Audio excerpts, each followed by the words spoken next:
Most cases where domestic violence have been reported, the wives are always the victims, or mostly the victims. The husbands are usually the ones doing the beatings and all of that.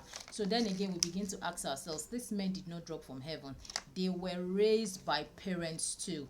So enough of us deceiving ourselves. As parents, we have to take it upon ourselves to ensure that we are raising our sons to be responsible. We are raising our sons to be able to be well equipped in order to deal with a lot of issues that will arise in their marriages. So number 4 skill we need to be teaching our sons in order for them to become better husbands and fathers is the conflict resolution skill.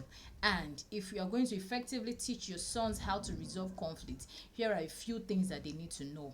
Number 1 is for them to learn. Teach them how to get to the bottom of issues. Teach them not to take things from the surface. A lot of times we only see the smoke. The real fire is burning beneath. Number 2, teach them the rule of a stitch in time saves 9. Immediately the issue is landing, they should resolve it. Even though the person is so uncontrollable, the person is unreasonable at that point in time, they can leave the person and come back at a later time, but they must never leave issues unresolved so that it doesn't aggravate. These are things that our sons need to be taught. Number 3, we need to teach our sons how to respect other people's opinions. Not everybody is going to think like them. Yes, they're going to get married to wives that will have different ethnicity, different nationality, that will be coming from homes with different values entirely. So they should learn.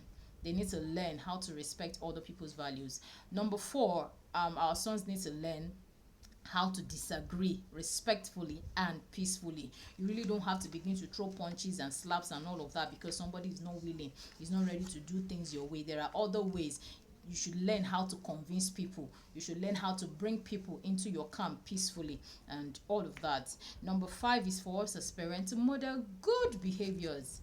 Like the saying goes, good behaviors when it comes to raising children, good behaviors is mostly caught and not taught. So if you, the parent, you want your children to learn how to resolve issues, you want your sons to be able to handle their homes peacefully, then you as the parent, you should always, learn to resolve issues peacefully. You shouldn't be the one dropping it like it's hot, quarreling with your spouse, quarreling with your neighbors, and always causing trouble all over town. Finally, we should teach our children to be humble enough to admit whenever they are wrong.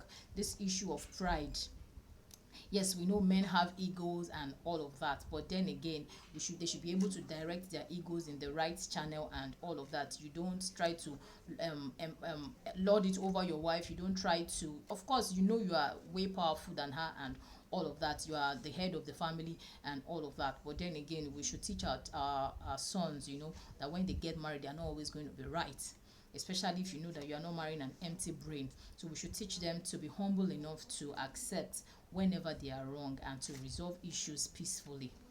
And